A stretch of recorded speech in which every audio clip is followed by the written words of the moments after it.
Ayan, makikita po natin dito sa inbox. Naka-red po siya.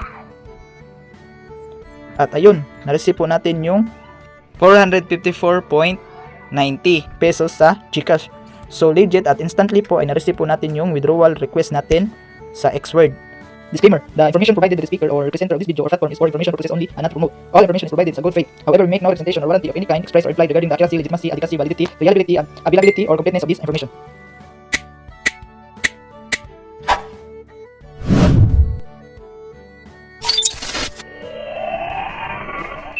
Hello guys, welcome back again to our channel. For this video, we will have a simple tutorial about this free and application na pwede natin pagkakitaan ng pera kahit optional lang po ang pag-invest dito. Or kahit wala kayong investment ay pwede kayo maka-withdraw through GCash. Lalo na sa Pilipinas ay GCash kadalasan ang ginagamit. Una natin gawin dito, o kung wala pa kayo nito na application, maaaring yung puntahan sa Google Play Store at i-search doon ay Xword. So ito po yung profile pic niya. So ang naka-download pa nito na application ay 1 million. So madami-dami na po yung naka-download sa application na ito. At bago ko lang po ito na-download. So ang gawin naman po natin dito para maka-earn po tayo ay maglaro po tayo ng mga games na pwede natin pagkukunan ng build token. So una-una guys, yan, pindutin muna natin ito. Yan, itong level 8 dahil level 8 na po ako dito. At saka i-level up lang po natin.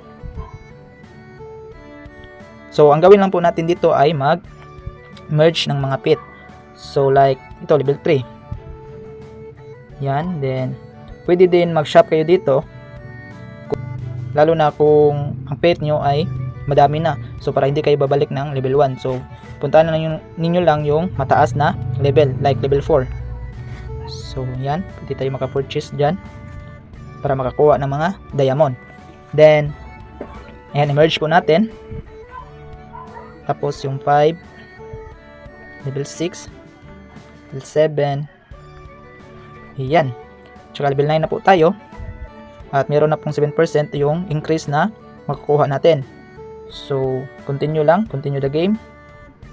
So, pwede na naman tayo ulit pumili. So, naubusan na po tayo ng diamond or crystals. So, back tayo doon. Yan, dito sa batang baba, marami pong mga pagpilian natin ng mga application na pwede natin i-download para makakuha tayo ng mga build token na pwede natin i-convert into USDT. Tapos USDT to GCash. So like ito. So pili lang kayo dito sa mga high build na laro na pwede natin pagkukunan ng mga build token. So pwede natin yan i-download tsaka makakuha tayo ng build token. So ano po ba ang purpose ng build token? So ito po makikita po natin sa itaas. Ito, pwede po na natin i-convert sa USDT tapos USDT to GCash. So pagkatapos guys, makikita po natin dito sa bandang baba ay invites friends. So pindutin po natin yan. Ay makikita po natin dito sa bandang baba ay invite. So ano po ba ang purpose ng invites? Ay malaki-laki po yung makikita natin dito, lalo na naka-invites kayo at na-enter po yung code. Yan, maka-earn po tayo ng earn up to $150. So malaki-laki po ang pag-invites na makukuha natin, lalo na kung meron tayong ma-invites. So next po, punta po tayo dito sa wallet dahil ito po yung pinaka-purpose po natin kung maka-withdraw po ba dito sa application. So dahil useless po ang application na nilalaro natin, ngunit hindi naman tayo maka-withdraw. So try natin mag-withdraw sa application na ito kung legit po ba ito talaga. So puntahan itong wallet. So dito sa dito sa bandang baba, meron na po akong USDT dito na $8. So ang build token ko ay meron po akong 1,143.26. So, ang equivalent lang po niya ay 0.16. Po ako mag-withdraw dito, ay try muna natin mag-convert galing sa build token to USD para mapakita ko sa inyo kung paano mag-convert.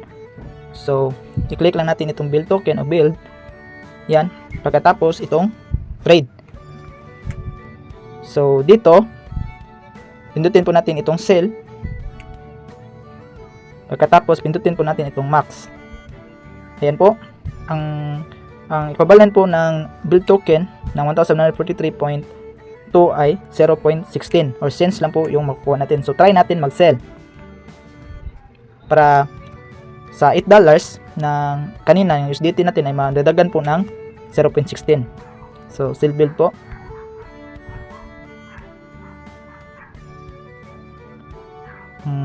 Your order may be partially or completely filled depending on the price you set. See the specific progress at orders being placed. So see progress. So back muna tayo. Back. So puntahan ulit ang wallet. Dito po nakita po natin dito na galing sa build token ay napunta na po, na-transfer na po siya successfully sa ating USDT. Naging 8.16 dollars na po siya. So ang next naman natin gawin ay mag-withdraw galing sa USDT papuntang GCash. So pindutin po natin itong USDT. Ayan. Pagkatapos pindutin po natin itong sell. Pagkatapos sa itaas makikita po natin ditong C2C. Click po natin yan. Then maghanap po tayo dito, or pwede din i-click ninyo ito at select GCash. So dito po, pili lang po tayo dito ng mataas ang rate, lalo na itong 5.8 peso. So ito po yung piliin natin dahil yung iba ay 5.2, 5.2. So ito po yung piliin natin, yung mataas ang rate sa dollar. So pindutin po itong sell. Pagkatapos ay click po natin itong all. Ayan po, ito po yung total equivalent ng 8.15 USD. So ayan po, 455 pesos. So i-click po natin itong selling USDT. So dito mag-input lang po tayo ng name at saka po number natin.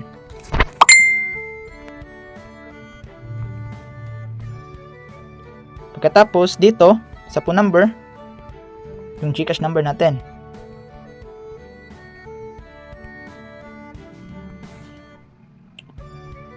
Then confirm sell.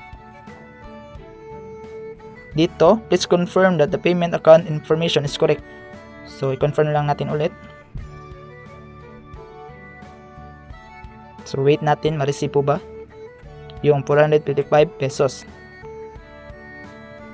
So submitted successfully daw.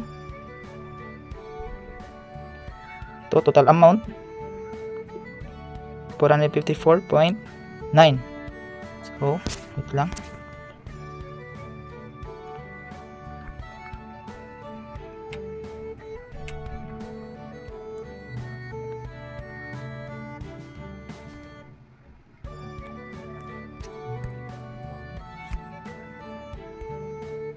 So puntahan natin sa GCash kung na-receive po ba natin.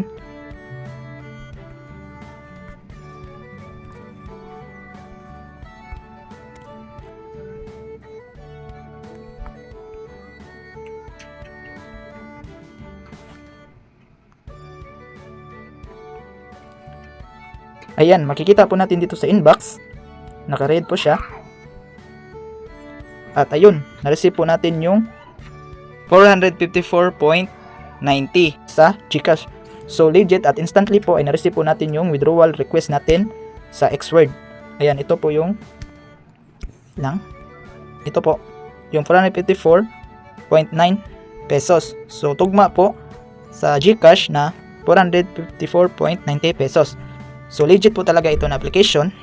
So kung maaari nyo i-download, i-click niyo lang ang link sa description. Sana meron kayong natutunan sa application na ito. At please like and share. God bless. Visit us my YouTube channel, Juni Agatano, and click subscribe and notification bell to keep you updated on my videos. The videos I upload about personal blog and finance.